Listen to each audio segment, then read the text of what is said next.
This is Gideon Hodge here at Evangeline in the historic French Quarter of New Orleans, Louisiana, and this is Beer Country.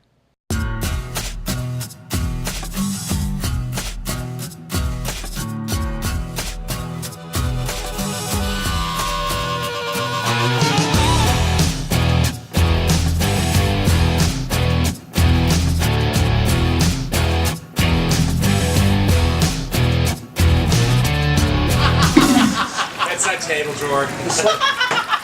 Slate, please. Gideon, stop snoring. Right here. This is Gideon Hodge. I'm here at Evangeline in the historic French Quarter of New Orleans, Louisiana for American Craft Beer Week. I'm here with Halston from Saint Arnold Brewery. How's American Craft Beer Week been going for you? It's been going really well. American Craft Beer Week is a great opportunity for local craft brewers and breweries all over the country to actually be part of the local culture here. It's a way for us to build our brand, get in front of the public, let them know who we are and what we stand for as a brewery, and just celebrate good beer. All right, can you tell us a little bit about Saint Arnold? Absolutely. Saint Arnold was founded in 1994 by Brock Wagner. This makes us the oldest craft brewery in Texas. He originally started brewing beer in his dorm room at Rice University, went on to pursue a career in finance, economics, things of a very button-up manner, and decided that wasn't where his heart was at, and decided to start a brewery. And our first keg of beer was delivered in June 1994, which means 20 years this June. And I'm sure you get asked this a lot. Why craft beer? Why should somebody drink craft beer? What is it you like about craft beer? Because craft beer has soul. I think particularly Saint Arnold, because nothing survives in this world and particularly in this industry without soul. So, it's a way to put your heart into something. It's a way to make your passion a purpose. It's a way to live creatively through food and beer and culture, and I think it's fantastic. All right, so what can you tell us about the beer that we're about to try right here? This is our beer Santo, and this is one of my favorite beers to talk about because it's so unique. We started the progression with this beer as an idea to revamp our brown ale. We had a local Houston artist, Carlos Hernandez, design a label of what he thought St. Arnold was. And he designed the sign for the label? Yes, and we fell in love with it, and we decided that it deserved a brew of its own instead of turning the brown ale into something that it wasn't. Okay. So basically, we made the beer to fit the brand, which is the first for us. Usually it's the other way around. Yeah. But we wanted something just as original, just as rebellious, so we come up with the Black Kolsch. We tried a couple different styles, and this one ultimately was one that we thought was the best support for this kind of iconic image. It is essentially our Kolsch recipe, but with dark Munich malts. So the style is a very light style of beer, but it drinks like a dark beer. It's got the complexity and the roastiness of a dark beer, but also the idea behind the style is to have a dark, easy drinking beer that pairs perfectly with a plate of enchiladas. And then you got the little sugar skull design back there on the Santo. All right, and let's give this a shot. Cheers. Cheers.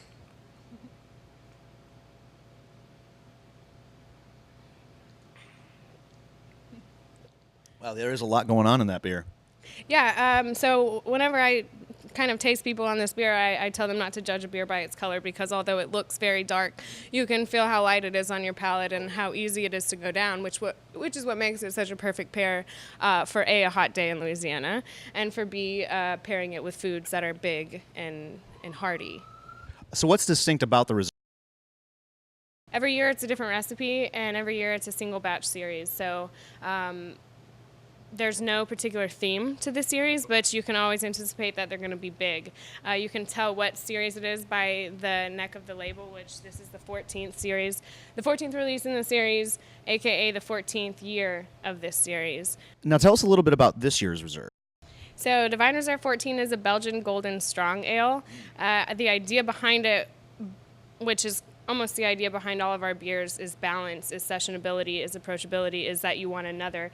So what we kind of wanted to do with this Belgian beer was make it an American-Belgian hybrid. So we use the wit yeast, which you can't deny as soon as you take a sip of the beer. But we also use American West Coast hops, so we give it a nice, light, fruity, citrusy aspect to it as well, making it very well balanced and easy to drink. Can you tell me a little bit about this year's Yes. So like I mentioned, we were going for an American Belgian blend. So after you tasted it, you definitely get the yeast, the Belgian yeast in there, the like clove, the spiciness of the yeast. We also use rye malts, which emulate a great fruitiness and great spiciness. We come in at 10% ABV. We added sugar at the end to kind of bump up the final gravity of this beer.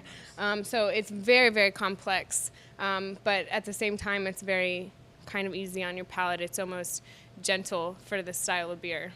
Now, can you tell us a little bit about this Divine Reserve, the one we're about to... Yeah, like I said, it is the idea behind it was a Belgian-American blend. So you have the undeniable characteristics of the Belgian wheat yeast, and then you have a nice light citrus note from the American West Coast hops. We use both Cascade and Centennial for aroma and for flavor, balancing it out very nicely. We also use some rye malts in here that emulate the Pilsner malt very, very nicely. The flavors, the spiciness of the rye is somewhat subdued at lower temperatures, but as the beer warms, you can definitely get some of that spiciness out of the beer. The Divine Reserve 14 comes out at 10% ABV.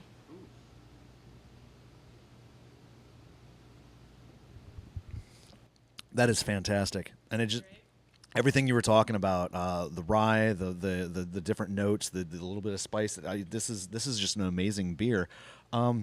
Can you tell me a little bit about this? I mean, we're actually really lucky to even have some of this on set today here at Beer Country. So what are some characteristics of the Divine Reserve?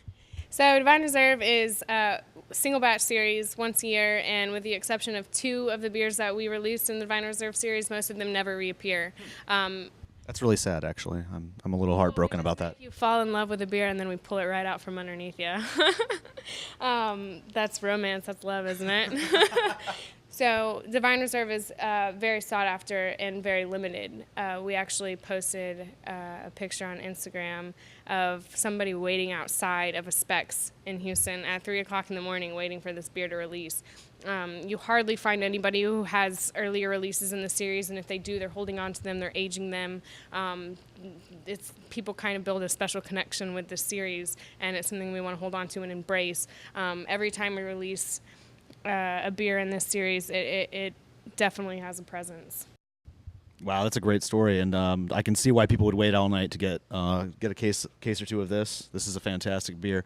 So you said you occasionally have a couple of beers. You've had 2 beers from the Divine Reserve series that have become mainstays in the Saint Arnold line. Which ones were those? So, lucky for everybody, in 2009 we released an Imperial Pumpkin Stout that most everybody knows now as Pumpkinator. Also, in 2011, we had our 11th release as a double IPA, which later became known as Endeavor, which we will talk about later. Oh, yeah, we're going to be trying the Endeavor here in a little bit. Absolutely. Okay, well, that leads me into my next question. You talked a little bit about how you would line up beers in a beer tasting and how you wanted to keep the Endeavor IPA for the end of the tasting. What was some of the reasoning behind that? So my particular reasoning was, although the Santo looks like a really dark beer, and at first thought you would think because of its color you would try it later in our series, you wouldn't, because of the complexity and the impact that it has on your palate isn't as pronounced as, say, what would happen after you drink an IPA.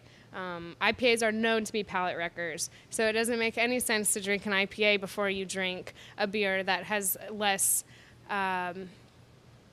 strength, less power on your palate, I suppose. So we were talking a little bit about the Endeavor IPA earlier and how this is a beer that you're really excited about. Can you tell me why? I'm extremely passionate about this beer. I think it's an amazing, complex, easy drinking, flavorful, delicious, enticing, just like palate romancing kind of beer. Stop holding back. Tell me how you really feel about this one. I really feel that way. And this came out of the Divine Reserve series, right? Yeah, it was originally released as Divine Reserve 11.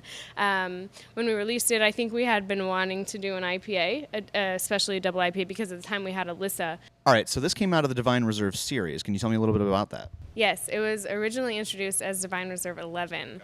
The first double IPA that we had put out, I think we were looking to do something kind of hoppy, and we're not traditionally known for our overwhelming, very hoppy beers. So this was something, that we would introduce as a Divine Reserve series, because that's kind of, the flow that we like with that series. But it was very well received, and we decided to make it a year-round beer. And the name Endeavor, how did you all come to that name? Okay, so originally, I think our founder, Brock, was kind of set on the name 11 because it was the 11th release in the series. But the story is that we sort of asked around, and then we ended up asking one of our astronaut friends because, Houston, NASA, the correlation there, and someone came up with the name Endeavor. Consequently, Endeavor, actually spelled with a U, Endeavour, is the name of a space shuttle orbiter. Oh, wow. Originally named after a ship, which is interesting because Alyssa, our other IPA, is consequently named after a ship as well. The same type of ship that used to transport hops and beer from England to India when England was a colony back in the day. All right, wow, that's a whole lot of history behind this. So you had the Endeavour the beer is named after the Endeavour spaceship, and the Endeavour spaceship is named after an old British sailing vessel. Yes, originally known as a bark, I believe. Oh, that was the style of the ship? There's so much going on in this beer that you would truly be missing out if you were drinking it at cooler temperatures. Wait for it to warm a little bit, kind of romance this beer, look into it. There's different layers in this beer. I mean, there's so many things that you want to discover, and the best way to do that is to drink it at a certain temperature, not in a frosted mug. All right, and speaking of which, let's give it a shot. Yeah, let's do it. Oh, that is fantastic, and you can definitely taste the hops in there. Yeah, absolutely. This beer does not go without saying and made with hops, and especially dry hops time and time again. But tell me, do you think that the hops in this beer are the astringent kind of bitter hops that you typically get from an IPA? No, actually, when I started drinking IPAs, I thought it just wasn't a beer that I was going to be into. And as I've gotten into beers like the Endeavor, again, there's so much complexity. There's a richness to it. The hops are there, but it's not just a dry flavor. Exactly, and that's actually what our founder meant by that there's a balance to this beer. You can even find balance in a double IPA, which I think is something amazing that we've kind of taken into our own, this balance aspect, you know what I'm saying? But we use our house yeast, which is a very creamy yeast. It gives very nice body to any beer. It's a beautiful yeast. And we also use some caramel malts, which opposed to a normal double IPA, what a lot of people want and a lot of people expect is just this knock you off your ass kind of hops, bitterness, palate wrecker beer, but we wanted it to have, we wanted kind of a crescendo. So you start light, you start malty, you start creamy, and it builds, and then you find the IPA. And it's funny that you say you don't typically enjoy double IPAs because I get that from a bunch of people. I mean, I'm doing beer tastings or beer dinner tastings, and they're like, I'm probably not going to like this beer. I'm like, it's okay, to each their own. And I usually get, all right, I like this beer. Yeah, that's definitely the experience I had. And make no mistakes, the Endeavor definitely lets you know it's there. You definitely taste the fullness of the hops. It's a very powerful flavor, but at the same time, very nuanced, very layered. There's a lot of food pairing that I'm thinking of right now. There's kind of a citrusiness to it, almost like a grapefruit. Absolutely. That's definitely the type of hops that we use. We use Centennial, Simcoe, and Cascade. All right. Well, I want to thank you very much for joining us. Thank you for having me. Been here with the lovely and learned Halston from the Saint Arnold Brewery here at Evangeline in the historic French Quarter of New Orleans. This is Gideon Hodge with Beer Country signing off, and bottoms up.